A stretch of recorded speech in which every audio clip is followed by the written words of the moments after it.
पिछली बार भी था और अब भी हूँ, और जब भी आप बुलाते हैं आप आते हैं। अच्छा। कई चैनलों में रहता हूँ। और देखिए, राम जो है कण कण में बसे हुए हैं, उसके लिए कहीं जाने की जरूरत नहीं है। ये तो चुनावी हिंदू हैं, ये तो चुनाव के टाइम में जाते हैं। अच्छा। अभी मैं आपको बताता हूँ, देखिए अगर हिंदू वाली बात है, मुलायम सिंह जी की डेथ हुई, पूरा हिंदू कर्मकांड से अखिलेश जी ने जो रीति परंपराएं निभाई, इन्होंने अपनी माँ के टाइम में गए, उसके बाद इन्होंने कोई कर्मकांड हो, कोई 4 एकड़ के मकान में अपनी माँ को नहीं रख पाए।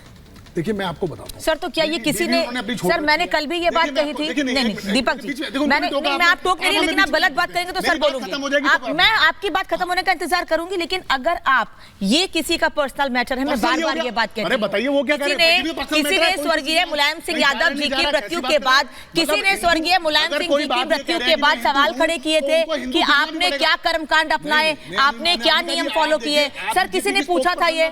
नहीं, मैं स्पोक्स पर्सन नहीं बन रही, लेकिन अगर आप किसी के व्यक्तिगत जिंदगी में इंटरफेयर करेंगे, सवाल पूछेंगे, तो मैं भी पूछूंगी आपसे। दिखेंगे भी हिंदू हैं तो दर्शन करने से क्यों परहेज है फिर? आपको बताइए, हिंदू हैं तो दर्शन करने से परहेज क्यों है फिर? अपनी माँ के साथ उन्होंने कर्मकांड उनका क्यों नहीं किया?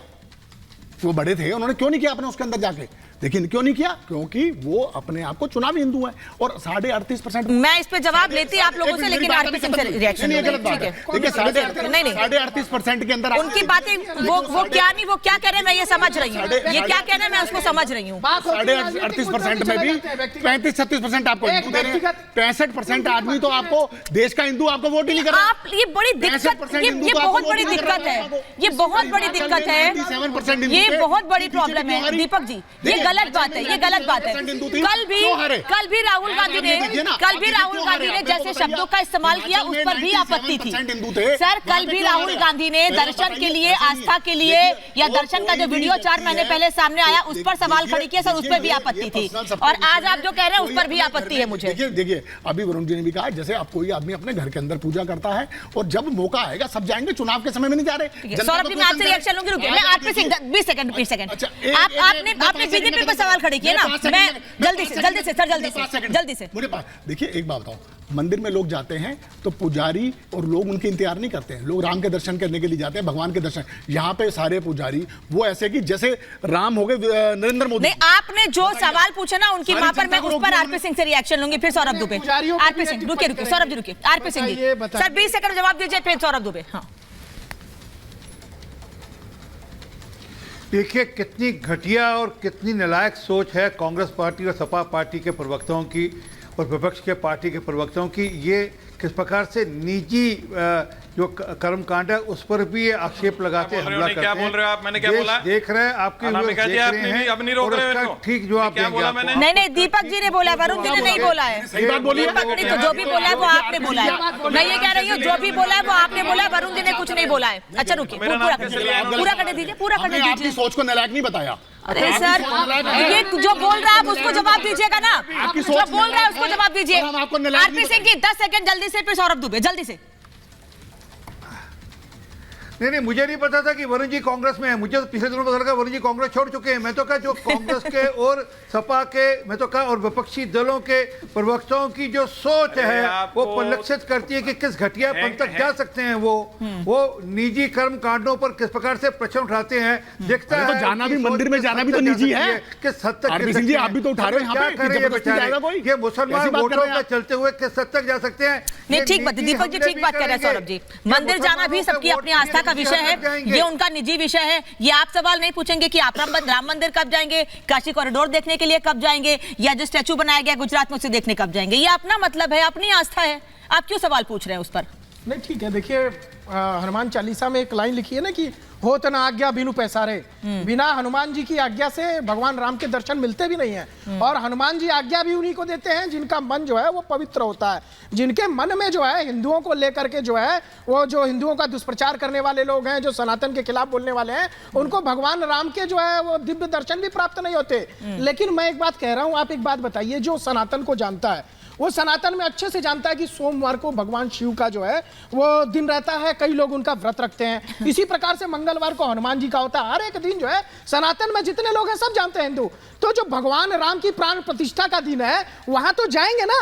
भाई आपके घर में अगर कोई अब सात्विक कार्य हो रहा है और उसी दिन आप बुला रहे हैं तो आपके यहाँ लोग आएंगे। कह रहे हैं निमंत्रण देना आपका काम है, वो कह रहे हैं निमंत्रण देना आपका काम है, जाना नहीं जाना ये मेरी मर्जी। बिल्कुल नहीं जाना उनकी मर्जी है। यही तो मैं कह रहा हूँ कि जो व्यक्ति सनातनी है, जो व्यक्ति तन मन धन से जो है वह हिंदू दिखेगा और रहेगा, वही तो जाएगा मंदिर। और पैसे जो है ही नहीं, जो पाखंडी है, जो चुनाव के समय जनेऊ चढ़ा लेगा, जो अंदर जो है टोपी पहनेगा, बाहर तिलक लगा लेगा, वो थोड़ी ना जाएगा सनातन। तो आपके मजार के वीडियो हैं, आप जाइए मत जाइए, लेकिन जनता जो है ना वो इस बात को जरूर आपके तो मजार में चंदन चढ़ाते वीडियो जब व्यक्ति पैदा होता है तब भगवान का नाम लिया जाता है, राष्ट्रीय और जब मरता है ना तब भी राम नाम सत्य बोला जाता है। राष्ट्रीय मुस्लिम राम मंच इस किसने देश बनाया? की सृष्टि के अंदर जो है ना विराजमान है, सुबह भी राम से होती है और शाम भी राम से होती है। दीपक जी, आपने कहा ये राजनीतिक कार्यक्रम का विरोध करना, आपने कहा ये राजनीतिक कार्यक्रम था,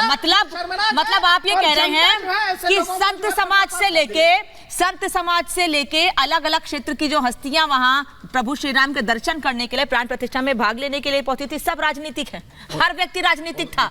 आप भगवान को राजनीति से क्यों जोड़ देते हैं, मैं समझ में नहीं आता है। नहीं गए ठीक है, लेकिन ये राजनीतिक कार्यक्रम, बीजेपी का इवेंट, क्यों बार बार ऐसी बातें कह रहे हैं? आप नहीं गए इसलिए से बीजेपी का कार्यक्रम साबित करने पे तुले हुए हैं। सुप्रीम कोर्ट में क्या बोल रहे थे? जल्दी से बोलिए, फिर आचार्य मिश्रा जल्दी से बोलिए। दीपक जी रुकिए। पहली बात तो देखिए, मैं बताता हूँ कि इनका कितना वो खोखलापन है। पूरे देश में किसी भी राजनीतिक पार्टी का मुस्लिम मंच नहीं है, केवल बीजेपी का है राष्ट्रीय मुस्लिम मंच, जिसे आरएसएस के इंद्रेश जी चला रहे हैं।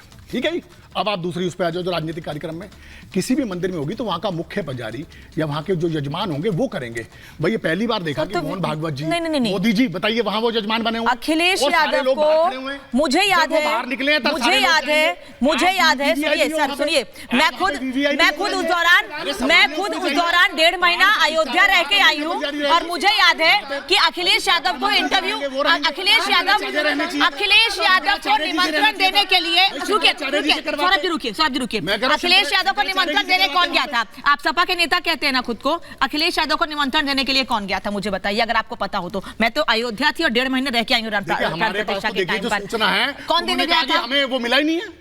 अच्छा, देना ही नहीं गए आचार्य मिश्रा सर। मैं इस बात, मैं सर ये चीज, सर ये तो तस्वीर ही सामने आई थी। नहीं दीपक जी, ये तो आप कुछ भी कहते हैं। फिर वहां पर वो ऑथराइज लोग उनको निमंत्रण देने के लिए गए थे, वो ऑथराइज लोग देने के लिए गए थे जिनको प्रॉपर जिम्मेदारी दी गई है। रुकिए आचार्य मिश्रा। सबसे पहले तो शायद मुझे लगता है कि दीपक जी या तो कांग्रेस का इनको पता नहीं है कि कांग्रेस का काम सर ये सपा से अगर मैं पर्सनल होऊंगा तो अभी बात नहीं कर रहा। आपके लिए बैठ के बात करना, आप गलत बात कर रहे हैं। सुन लीजिए, मैं पर्सनल नहीं कर रहा हूं। देखिए आपके बीच में नहीं बोले ना वो दीपक जी, आपके बीच में नहीं बोले ना वो, आपके बीच में नहीं बोले ना। रुक जाइए दीपक जी रुक जाइए। सर आपके बीच में नहीं बोले थे ना, वो बोलने दीजिए उनको पहले। तो मैं सुनने तो दीजिए ना, आप सुनने नहीं देंगे तो कैसे काम चलेगा? सुनने तो दीजिए पहले। आप बोलिए आचार्य मिश्रा बोलिए।